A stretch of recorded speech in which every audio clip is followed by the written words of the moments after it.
dans cet épisode de Pellegrini Real Uncensored. Plus de 100 KD le week-end dernier, 3 et 4 août, 149 000. Je vais vous montrer aujourd'hui comment.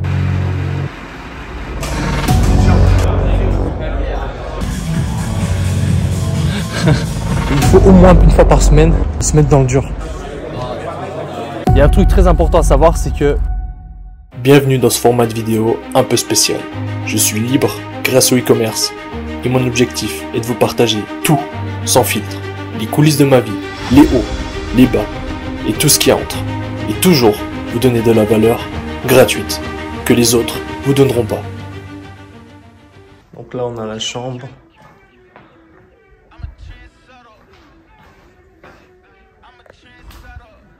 Petit dressing.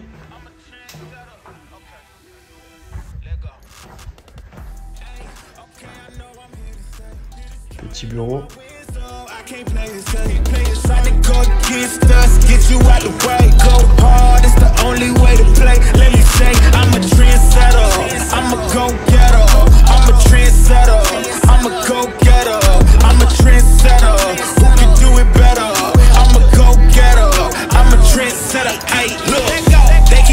Me, could you ride this beat, look proud of me? Okay, it ain't no problem, see, I can mold this thing like pottery, Better, I'ma bet on myself. And for the top, and I don't need your help. We set the tempo, we run this thing, it's simple, let's go. Boy, I'm locked in, know your place, I'm top 10. And all my haters watching, so you know I keep on clocking. Let's go, time, my whole style of go, mine, take my place. On a fait plus de 100 KD le week-end dernier, et je vais vous montrer aujourd'hui comment. Donc tout d'abord, je vais vous montrer les chiffres. Donc là, le 3 et 4 août dernier, on a fait 149 000 sur l'ensemble des boutiques Shopify Plus. Sur une autre boutique, on a fait 47 000 € sur les 2 jours. Et là, 34 000 € sur les 2 jours. Donc ce qui fait un peu plus de 234 000 $ sur 2 jours. Niveau bénéfice, on était vraiment bien. On a fait environ 25% de marge nette. Donc en comptant les salaires, en comptant tout qui est compris dedans, donc les frais de Shopify Payment, les frais PayPal, potentiel retour, la TVA, tout. Donc là, c'était vraiment insane. Donc 25% de marge, tout compris, je considère ça comme bien, surtout pour ces volumes-là. Donc ça nous a fait plus de 58 000 $ de bénéfices nets en comptant nos salaires dedans. Maintenant, au niveau de la stratégie, comment vous pouvez faire pareil, comment vous pouvez dépasser les 100 KD en 2024 avec Meta et TikTok Ads. Donc tout d'abord, la première étape, il faut que vous ayez un product market fit. Donc là, si actuellement vous n'avez pas de produit winner, votre focus, ça va être de trouver un product market fit. Le reste ne compte pas. Le premier point, c'est d'avoir un produit sur lequel scaler. Donc un product market fit, c'est quoi? C'est de pouvoir répondre à une demande forte à un moment donné sur un marché avec la bonne solution et présenter de la bonne manière avec la bonne offre, etc. Ça, c'est la première étape à avoir. Si vous n'avez pas ça, si vous essayez de scaler un produit qui n'a pas un product market fit, vous allez perdre votre temps. Donc ça, c'est la première des étapes, c'est vraiment de trouver un product market fit. Pour ça, il y a pas mal de manières d'en trouver. Pour certains, ça marche de faire du mass testing, puis ensuite, une fois qu'ils trouvent un produit, ils l'optimisent, ils font l'analyse marketing. Pour nous, ce qui marche mieux, c'est de tester moins de produits, mais de faire des testings assez qualitatifs, où c'est que on vient chercher un produit qui marche, qui a vraiment une bonne scalabilité, et où c'est que derrière, on va venir construire des angles marketing avec des créas, et essayer de se faire une place dans le marché. Si le marché n'est pas déjà dans un océan rouge, c'est-à-dire s'il n'est pas trop saturé, s'il a déjà un peu de concurrence, c'est pas mauvais. Donc ça, c'est actuellement notre process. Sur nos testings, on n'est pas forcément rentable rapidement, mais après avec les optimisations, avec les créas, on gagne de la place comme ça. Donc ce qu'il faut savoir, c'est que tout d'abord, il y a le momentum. C'est-à-dire que pour beaucoup de produits, il y a des moments dans l'année où il y a des périodes pour le produit, c'est que le produit marche. Donc ça, c'est le premier truc à avoir, c'est n'essayez pas de trouver un product market fit qui est hors délai. C'est-à-dire où c'est que les délais déjà passés, parce que là, vous pouvez lancer un produit qui avait un bon product market fit, mais si maintenant il n'y a plus de demande, si maintenant il n'y a plus d'engouement, ça va pas marcher. Donc ça, c'est le premier truc à faire, c'est de trouver un product market fit qui a un bon momentum et de capitaliser sur ce momentum. Si vous avez une marque, vous remarquerez facilement que dans l'année, vous avez des variations où c'est que les ROS sont meilleurs, où c'est que la demande est meilleure, parce qu'en fait, il y a des moments où c'est que la demande est plus forte. Donc, on appelle ça des momentum, où c'est que il y a des périodes où c'est que, là, faut dépenser plus. Donc ça, c'est le premier point à prendre en compte, c'est que quand il faut pousser, il y a des momentum. Pour certaines marques, on a des bons résultats dans Q1. Pour d'autres, on a des bons résultats dans Q4. Et pour d'autres produits, on a des bons résultats toute l'année, avec des pics avant l'été, des pics avant l'hiver, etc. Là, il n'y avait pas vraiment de momentum. On n'avait pas identifié de momentum pour ces produits qu'on a scalés, parce que c'est des produits assez récents qu'on a depuis octobre. donc on n'avait pas encore assez de data pour identifier. Mais là, on a vu qu'il y avait une demande qui a commencé à s'intensifier, puis on a profité de l'occasion. Ensuite, le deuxième point, il y a une notion de qualité et de quantité, c'est-à-dire si vous testez 50 produits et que vous avez 0 winner, ça sert à rien d'en tester 100. Il y aura une optimisation qui va être faite au niveau de la qualité. Et au contraire, si vous testez 3 produits et que vous avez 2 semi-winners, ça sert à rien d'optimiser votre process, juste il faut tester plus. Donc ça, il y a toujours une notion dans ce que vous faites de qualité ou de quantité. Toujours se poser la question, est-ce que je dois tester plus ou est-ce que je dois optimiser? Beaucoup de fois, ça j'ai déjà mentionné, si vous augmentez les deux, ça se démultiplie, puis ça augmente vos chances de réussir. C'est-à-dire, si vous lancez 50 produits bien faits, de très bonne qualité, vous allez venir décupler vos chances d'avoir un produit market fit. Donc ça, c'est toujours la notion, il faut trouver le juste milieu entre la bonne dose de quantité et la qualité. Ensuite, un autre point, c'est la conscience du marché. Donc là, ici, on voit sur ce graphe les différents stages de conscience du marché par rapport à un produit. Ce qu'il faut savoir, c'est que la plupart des dropshippers se battent ici. C'est-à-dire, la plupart des dropshippers touchent une audience qui est conscient du produit et qui cherche juste la meilleure offre. Et c'est pour ça que vous pouvez lancer des créatives même pas bien faites, des fiches produits à la limite, et que vous allez avoir des bons résultats, vous allez venir scaler, puis ensuite les résultats vont chuter. Parce qu'en fait, votre audience que vous touchez est déjà consciente du produit, c'est l'audience la plus facile. Ensuite, quand vous scalez, quand vous voulez dépasser les 100 KD, va falloir être bon au marketing. Et c'est là que la plupart des dropshippers échouent, même des propriétaires de marque, parce qu'ils n'ont pas une solide équipe marketing ou ils n'ont pas les connaissances en marketing pour justement toucher différentes audiences qui sont plus difficiles à scaler. Mais la taille du marché est énorme. C'est-à-dire quand vous voulez faire des gros résultats, vous êtes obligé de maîtriser le marketing, vous êtes obligé de faire des créas qui parlent à des personnes qui connaissent pas votre produit, à des personnes qui connaissent peut-être même pas qu'ils ont un problème, et entre guillemets de les faire prendre conscience, de les éduquer pour faire acheter votre produit. Donc ça, c'est quelque chose de très important à savoir. C'est vous devez être bon en marketing si vous voulez faire 100 KD, bon en créative. Ça, c'est le premier des points importants. Je considère pas que nous, on est des as, mais on arrive avec des bonnes créatives à faire de très bons résultats parce qu'on touche différents angles, parce qu'on touche différents stages de conscience de marché. Ensuite, commencez toujours sécuritaire, c'est-à-dire n'essayez pas de tout tester à la fois. Ça, c'est l'erreur que je vois le plus souvent. Essayez de tester une seule chose. C'est-à-dire, vous avez trouvé un produit market fit, vous allez venir regarder, ok, quelle offre fait les concurrents? Peut-être partir sur cette même offre. Quel angle marketing marche pour ce produit ou pour ce problème? Admettons que vous trouvez un produit qui soulage les problèmes de dos. Vous allez venir regarder, ok, quels sont les concurrents qui marchent le mieux et être sûr que ces concurrents-là marchent. Si vous recopiez des choses de personnes qui sont pas optimisées, vous allez venir copier quelque chose de faux. Donc ça, c'est le premier des trucs, c'est de faire très attention sur quoi vous basez. Donc la meilleure chose à faire, c'est de regarder avec des outils comme 4Play, avec Minea, AdSpy, Bibliothèque Librairie, être sûr que la personne run depuis un moment et est en train de scaler.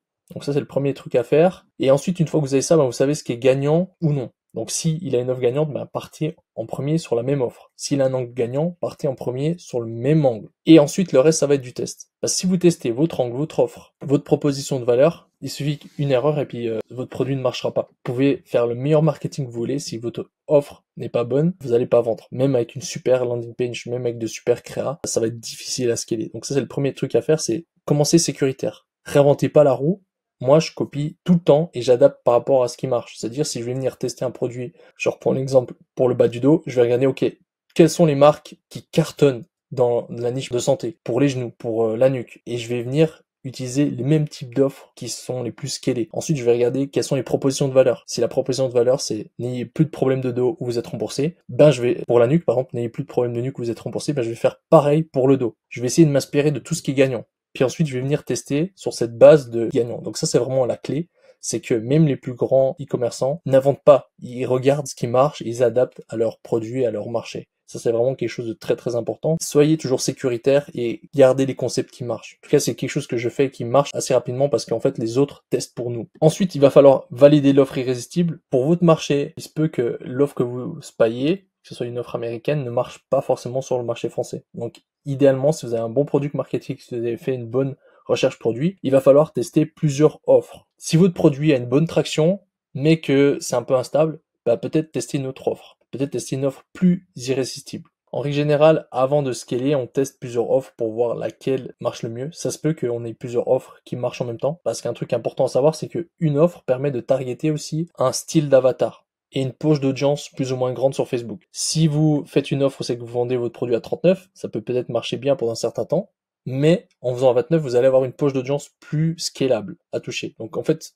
votre offre ne va pas toucher les mêmes personnes. Ça, c'est quelque chose à comprendre, c'est que la plupart des personnes pensent qu'une offre touche les mêmes audiences. Non, Facebook et TikTok sont des outils basés avec un algorithme qui va venir trouver des acheteurs. Donc, testez plusieurs offres. Si vous avez une offre qui marche à 29,99, testez une autre avec un produit offert, testez une autre avec un prix plus élevé, puis regardez lesquelles sont les plus scalables. Et si elles marchent toutes, ben tant mieux. Donc ça, c'est vraiment le point le plus important. Donc, trouver un product market fit. Une fois que vous avez votre product market fit, ce que vous allez faire, c'est que vous allez venir scaler le produit. Donc vous avez validé votre produit, vous pouvez commencer à scaler, là c'est la meilleure partie. Ce qu'il va falloir faire maintenant, ça va être un concours de créa. Il va falloir créer chaque semaine de nouvelles créatives, trouver des angles, trouver des propositions de valeur à scaler. Ce qu'il faut savoir, c'est qu'à nouveau, un angle va venir permettre de toucher différents avatars. Donc admettons que pour votre problème de bas du dos, si vous allez venir mettre des angles pour les personnes qui ont problème asiatique, problème au lombaire, bah vous allez venir toucher différentes personnes. Si vous jouez sur l'offre, bah là vous allez venir toucher seulement ceux qui sont en bas de l'échelle. C'est-à-dire si vous mettez une photo de produit avec l'offre, peut-être que ça peut marcher parce que peut-être qu'il y a un marché à prendre. Ça va pas être le plus scalable, mais il va être très rentable. Ensuite, vous pouvez avoir d'autres angles où c'est que vous venez toucher d'autres audiences, ceux qui sont au courant qu'ils ont un problème de dos et qui cherchent des solutions. Bah là, ça va être des ads où c'est que par exemple, vous allez venir discréditer les produits de bas du dos puis montrer que votre produit est la meilleure solution. Donc là, c'est vraiment au niveau de la partie des créatives que le gros travail va se faire. Nous, on a vraiment un gros focus et vraiment, je pense que nos résultats sont 80% liés à cet aspect des créatives. C'est qu'on produit pas mal de créatifs chaque semaine, bien faites, qui touchent différents angles, différentes poches d'audience. Et ensuite, on a des gros winners qui peuvent être scalés. Je suis assez unanime pour dire que c'est vraiment ce qui nous permet d'avoir les plus gros résultats avec le moins d'efforts. Mais il faut avoir un vrai process de créative. Donc, testez au minimum 30 nouvelles ads par semaine, par batch d'ads. Donc un batch, en fait, c'est une ad avec différents hooks, ou si c'est des créas statiques avec différents changements de l'ads. Mais ça doit être le même concept. Et obtenir des winners chaque semaine. Puis une ad peut être vraiment banger. Des fois, vous allez venir trouver une ad qui va venir être très très scalable. Et puis, en l'occurrence, c'est ce qu'on a eu. Donc là, on voit que sur les 2 jours, donc là, on vend un seul produit, ici, principalement. Et il y a la majorité du budget sur quelques ads seulement. Il y en a pas mal qui sont winners, qui drainent pas mal de budget. Mais là, on a scalé sur techniquement 5 ads. Et là, c'est 2 vidéos et ça, c'est des statiques. Et là, on voit qu'on nomme win, c'est-à-dire que c'est un winner. C'était un winner de la semaine 4 qu'on a commencé à scaler. Et ça, c'est des nouveaux winners qui n'ont pas encore été identifiés. Ça, c'est des vidéos. Et pour les vidéos, c'était des améliorations les 2 ads. Ça, c'est moi qui les ai améliorés. C'est qu'en fait, on est parti d'une ads winneuse. On a amélioré cette ads en testant différents nouveaux hooks, en testant différents nouveaux changements dans la vidéo. Ça a donné une autre ad winneuse. Et après cette ad winneuse, pareil, on l'a mis en ad level, c'est qu'on a testé différents hooks, différentes améliorations. Et là, on est au stade 3, c'est que j'avais pris l'ads, puis je dit, ok, je changerais juste ça. C'était 2-3 trucs, j'avais changé un panel de hooks, c'est que j'avais mis des nouveaux hooks différents, et j'avais amélioré l'ad, c'est que j'avais changé le lead, c'est-à-dire après l'ad, on a ce qui conduit sur la vidéo, et je l'avais supprimé en commençant directement par discréditer les autres solutions, et ça a très bien marché. Donc l'angle a légèrement changé, en fait on a changé légèrement l'angle sur la vidéo, et c'est ce qui nous a permis de générer énormément de ventes. Puis là encore, maintenant, on est en train de tester différents nouveaux hooks de cette ad, différents nouveaux concepts avec cette ad, avec ce même script. On va venir tester aussi d'autres angles sur le même concept. Donc après, une fois que vous avez une créa winneuse, il va falloir vraiment itérer au maximum pour scaler au maximum votre créa, et pourquoi pas obtenir une créa encore meilleure que celle que vous avez. Ensuite, parallèlement, il faut aussi améliorer votre funnel. Il faut analyser ce que les clients disent par rapport au produit. Il faut envoyer des feedbacks. Donc nous, ce qu'on fait, c'est qu'on envoie à nos clients un feedback, où c'est qu'on leur demande sur 1 à 10 combien vous notez le produit que vous avez reçu, combien vous notez la communication avec le service client, qu'est-ce que vous aurez amélioré sur le produit, pourquoi vous avez acheté le produit, quel problème avez-vous avec les produits similaires. En fait, tout ça, ça va être des arguments marketing que vous pouvez utiliser dans vos créatives, dans votre landing page. Et en plus de ça, ça va donner des indications sur comment améliorer votre produit et comment améliorer vos services. Ensuite, on adapte le funnel par rapport à ce que les clients veulent. Avec le feedback de votre client, vous allez venir pouvoir faire mieux. Donc ça, c'est vraiment une erreur si vous avez un funnel, si vous avez un produit qui marche déjà et si vous avez beaucoup de clients, de pas les questionner et surtout de pas améliorer par rapport à ce qu'ils veulent. Vraiment, la règle numéro 1 en e-commerce, c'est de proposer aux clients ce qu'ils veulent et de les comprendre. Et ensuite, d'améliorer le taux de conversion l'AOV, ça aussi important. Mettez en place des A/B tests chaque semaine. Essayez d'améliorer votre AOV. C'est-à-dire proposer des upsells, proposer avec la livraison peut-être payante, faites des tests, parce que ça va faire une différence dans votre scaling, parce que le coût par achat va augmenter parce que votre taux de conversion va descendre au fur et à mesure que vous allez venir toucher plus de clients qui veulent pas acheter. Donc c'est pour ça qu'il faut être solide. Et puis ensuite, les créas, encore les créas, pour faire durer dans le temps, pour scaler encore plus, il faut tester de nouveaux concepts, il faut tester de nouveaux angles, il faut tester de nouvelles créas. C'est vraiment la chose qui va venir pouvoir vous permettre de scaler encore plus. Donc testez chaque semaine minimum 30 ads et obtenez chaque semaine des winners. Si vous avez ça, ça va être assez simple de maintenir de bons chiffres en e-commerce et de pouvoir scaler encore plus. Dernièrement, vous allez me demander, ok, mais quelle est la stratégie à faire au niveau du media buying? Et au niveau du media buying, c'est assez simple. Le plus gros, déjà, ça va être d'avoir des creative winners. Ensuite, dans le process qu'on fait, nous, c'est qu'on teste dans une campagne A/B testing. Donc chaque semaine, on va venir tester de nouvelles créatives dans cette campagne. Chaque semaine, on va avoir des winners qu'on va venir scaler dans nos campagnes actuelles. Donc nos campagnes CBO, nos campagnes Advantage, niveau 1. C'est-à-dire où c'est que dedans, c'est des nouvelles ads winners. Et pour les top ads winners, là, on va venir les scaler dans nos plus grandes campagnes. Donc c'est des campagnes cost cap et bid cap. Et là, ça c'est que des winners prouvés qui ont plus de 20 ventes. Et c'est là qu'on va avoir les plus gros budgets. Après, on a des campagnes aussi retargeting. Ça c'est en bonus. Vous savez que là dedans, on vient targeter différents stages du prospect. Donc ceux qui ont vu les vidéos, ceux qui ont déjà ajouté au panier, ceux qui ont déjà initié le checkout. Et puis on va venir proposer des ads, des messages différents selon les différentes étapes du funnel. Par exemple, ceux qui ont initié le checkout, qui ont déjà ajouté au panier, eux, on va leur mettre une offre d'urgence. Vous savez que l'offre se termine aujourd'hui, vous savez qu'on va montrer des images, parce que eux, ils auront déjà ajouté au panier, il faudra juste les faire passer à l'achat. Et pour le reste, pour les visiteurs, pour ceux qui ont engagé avec la vidéo, qui ont engagé avec la page, on va venir leur montrer des UGC, on va venir leur montrer des unboxings, on va mettre des ad copies différentes. Par exemple, les 5 raisons pour lesquelles acheter ce produit, on va essayer de réduire les objections, on va essayer de les convaincre d'acheter encore. Donc le message est légèrement différent, mais le plus gros du budget est ici. Ça représente entre, je dirais, 10% de notre budget scaling, parce que on sait que maintenant, avec iOS, ça retarget quand même.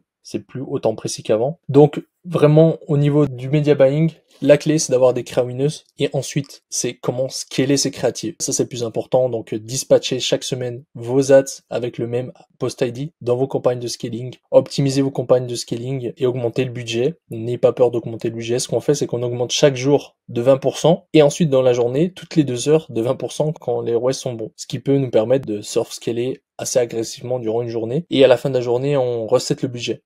C'est-à-dire que, admettons que vous partez sur un budget de $500, vous terminez la journée à 2500 de budget, à la fin de la journée, ça repart sur $500.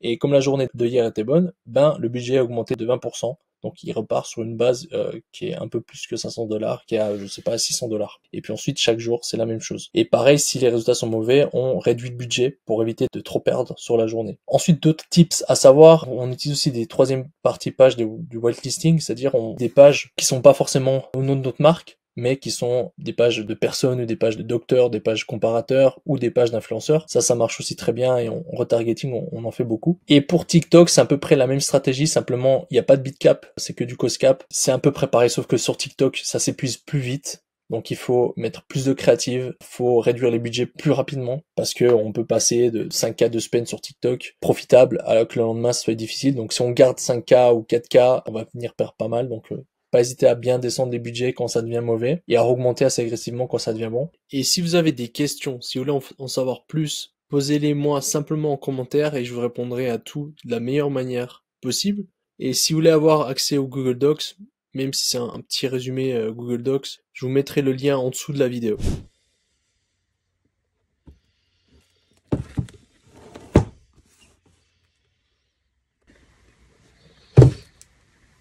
Voilà. Donc ça pour travailler focus, c'est top. Donc simplement, ça c'est mon frère. Qu'est-ce qu'il faut savoir, c'est que mon frère travaille avec moi. Et il s'occupe un peu de tout ce qui est finance aussi, toutes les choses techniques, il fait pas mal de choses. Et là simplement, on avait fixé un palier et une récompense. Puis on s'est acheté Air Pro Max. Et c'est vrai que pour travailler dans la concentration, c'est vraiment incroyable. And now they all wanna pay up. They hit me now, they coming too late. All I reply is save up.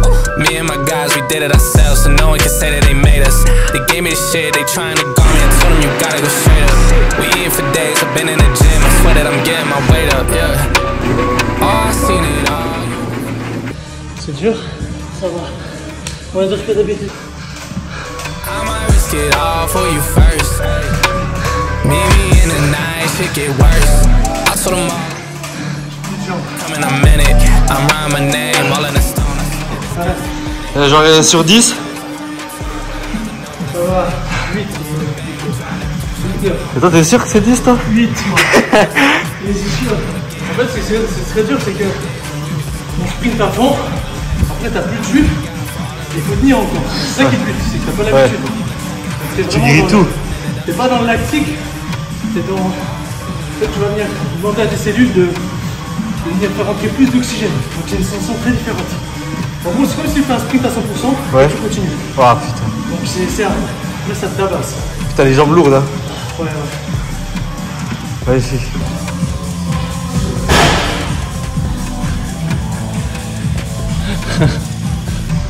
Déjà, il faut pas cette Ouais. C'est qu'il faut vraiment faire à 100% un sprint. Déjà, ça, il faut le faire. La plupart des personnes ne font pas. Et tenir ensuite pendant 30 secondes. Oui, c'est le mental. Hein. C'est très dur. Tu vomis? Voilà, entraînement terminé. Donc aujourd'hui, c'était assez dur. On a travaillé la condition. Je dis pas qu'il faut toujours faire ça, mais il faut au moins une fois par semaine se mettre dans le dur. Sinon, comment vous voulez progresser si vous ne mettez pas une fois mal? Pas forcément besoin d'aller jusqu'à vomir, mais au moins de se mettre dans la zone, c'est que vous dites non, là c'est trop dur. En fait, il faut rentrer dans cette zone-là. En fait, entraîner son mindset, son cerveau à progresser et se challenger. Et le corps, de toute façon, plus ça va être dur, plus il y aura une phase d'homéostasie, c'est qu'il va venir réguler. Donc vous allez venir progresser beaucoup plus rapidement quand vous entraînez beaucoup plus dur. D'un côté, c'est logique, mais il faut le faire. Un truc que on m'a parlé et que j'ai découvert il y a pas si longtemps et que je me suis dit qu'il fallait que j'achète, c'est une Oura Ring.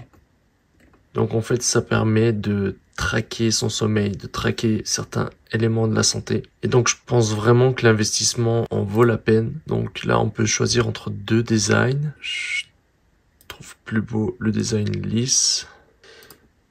Ensuite, on va choisir Gold. Donc là, on va choisir la taille pour être sûr.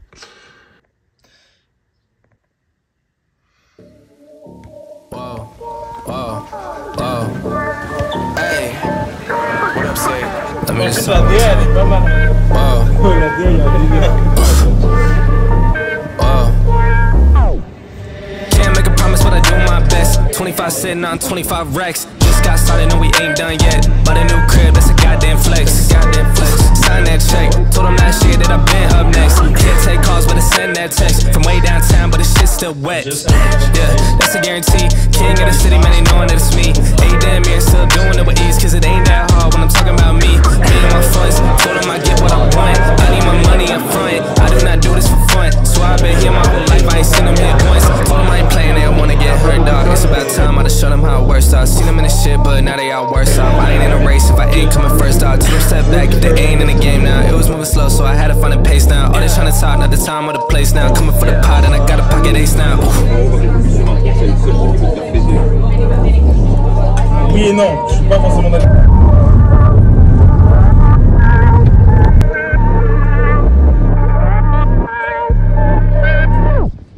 Can't make a promise, but I do my best. 25 sitting on 25 racks. Just got started, no, we ain't done yet. But a new crib, that's a goddamn flex. Goddamn flex. Sign that check. Told them last year that I've been up next. Can't take calls, but I send that text. From way downtown, but the shit's still wet.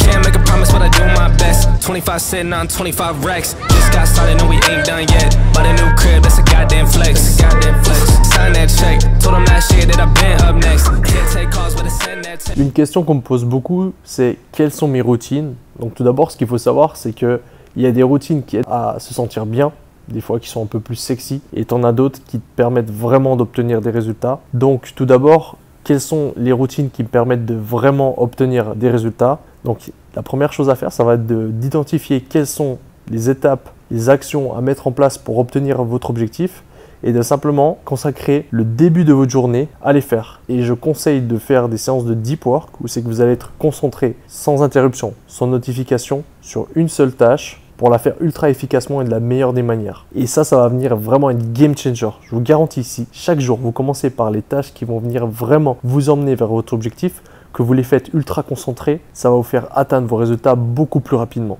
Et avant ça, justement, pour pouvoir être le plus productif possible, avoir de la clarté d'esprit, qu'est-ce que je fais en me réveillant? C'est quoi ma routine matinale? Simplement, je me lève, je prends un petit déjeuner. C'est que là, je vais venir manger des aliments de qualité, je vais éviter le sucre, je vais éviter tout ce qui est transformé. Ça va plutôt être composé d'aliments type des œufs, des noix, voire des fois de la farine, de riz, de sarrasin, etc. Je vais éviter de manger trop sucré parce que ce qu'il faut savoir, c'est que le matin, on a des glandes digestives, des lipides et des protéines qui seront très actives, c'est-à-dire qu'on va très bien assimiler ce qui est protéines et gras, et ce qui est sucré, on va moins bien l'assimiler et ça va venir créer du stress en fait, créer du cortisol et augmenter l'indice glycémique. Donc ce qui fait que si on mange très sucré le matin, on aura un coup de pompe, on aura une chute d'énergie peu de temps après. Donc j'évite vraiment ça, c'est pour ça que je concentre vraiment mon petit déjeuner sur des choses qui sont protéinées et gras pour avoir de la clarté d'esprit, pour me sentir bien et pour avoir de l'énergie durant toute la matinée. Donc voilà, la première des choses, c'est de bien manger le matin ou faire du jeûne intermittent. Je sais que ça marche pour beaucoup de personnes. Donc ce qui compte, c'est que vous vous sentez bien. Ensuite, je fais quelques mouvements pour me réveiller. Donc des mouvements de mobilité, juste bouger un petit peu pour réveiller le corps. Ensuite, de la méditation. Là, je trouve super important. Les jours où c'est que je médite, je me sens beaucoup mieux durant la journée et j'ai plus de clarté d'esprit. J'arrive mieux à analyser mes pensées. Ensuite, après la méditation, je fais quelques exercices de respiration. Je varie pas mal. Il y a Wim Hof qui est bien. Ensuite, simplement des exercices de respiration à la Tony Robbins. On sait qu'on va venir inspirer pendant 4, bloquer pendant 16, expirer pendant 8, permettre d'oxygéner le corps, d'activer le drainage lymphatique et faire en sorte que je me sente bien après pour commencer la journée de travail. Et ensuite, un jour sur deux, je dirais, je fais soit une douche froide, soit je vais dans la piscine de ma résidence et je me baigne juste pour avoir un contact avec de l'eau assez fraîche. Ça me donne de l'énergie en fait. Le fait de mettre dans l'eau complètement, c'est-à-dire de la tête aux pieds, ça me donne beaucoup d'énergie. Donc je ne le fais pas tous les matins, mais je le fais un jour sur deux. Donc voilà, ça c'est ma série de routines que je fais le matin et qui me permet de me sentir bien une fois que je démarre ma journée de travail. Et ensuite, en fin de journée, c'est là où c'est que je vais aller venir m'entraîner. Donc je m'entraîne entre 4 et 6 fois par semaine. Je fais 2 à 3 séances de boxe et 2 à 3 séances en salle de fitness. Où c'est que là, je vais venir travailler sans machine, qu'avec des haltères, poids du corps, mouvements très athlétiques, très polyarticulaires. Et je me focalise sur le 20% qui peut rapporter 80% de résultats. Donc par exemple, je ne travaille pas les bras en isolé. Je les travaille indirectement avec des mouvements polyarticulaires comme le développé couché, traction, tirage, ce genre de choses. Pour avoir des séances qui me durent entre 45 minutes et 1h15 à peu près. Ce qu'il faut savoir, c'est que dès 1h15 d'entraînement intense, on commence à sécréter du cortisol. Donc ce qui ralentit la récupération, ce qui est contre-productif pour la prise de muscle. Donc il faudrait vraiment essayer de condenser après échauffement, pas plus d'1h15. Donc ça fait en gros des séances d'1h30 à peu près pour les séances les plus longues. Et puis ensuite après ça, bien sûr je vais manger et je consacre après manger un petit moment juste pour préparer ma to-do list du lendemain. S'il y a des choses urgentes à checker, mais j'essaye de condenser ce moment de travail, dernier travail de la journée, vraiment très très court. Parce qu'en fait, j'ai vite remarqué que ça vient impacter ma qualité de sommeil. En fait, quand je travaille, ça m'excite. En fait, ça me réveille, ça me stimule. Donc en fait, c'est pas compatible avec mon sommeil. Donc j'essaie vraiment de travailler très peu le soir. Pourtant, le soir, c'est un moment où c'est que je suis assez créatif. Mais pareil, j'essaie de me canaliser. Parce que sinon, je me mets dans un mauvais cercle. C'est que certes, je peux avancer bien le soir, mais après, je vais pas bien réfléchir. Et puis au final, sur du long terme, je serai pas productif. Donc je préfère écourter le soir. Je sais que pas mal de personnes aiment travailler le soir, donc c'est une très bonne chose. Si vous le pouvez avec votre famille, avec votre entourage, comme bon vous semble, faites juste gaffe à pas que ça impacte votre qualité de sommeil. Et puis ensuite, je prends mon moment, c'est que là je me détends. Donc j'essaie de finir de travailler, de faire toute charge cérébrale avant 9h30. Ensuite je me détends et je vais dormir. Et avec objectif de dormir au moins 7h30. 7h30 de sommeil, ça fait assez de cycles de sommeil pour sentir bien. Donc j'essaie de viser entre 7h45 et 8h30 de sommeil. C'est ce qu'il me faut pour me sentir bien et d'avoir assez de cycles. Après, bien sûr, ce qu'il faut savoir, c'est plutôt la qualité du sommeil plutôt que les heures. Mais pour moi, je sais que si je dors entre 7h45 et 8h30, je me sens bien. Je reviens sur ce que j'ai dit avant par rapport aux routines et au travail. Il y a un truc très important à savoir, c'est que vous n'allez pas venir travailler de la même manière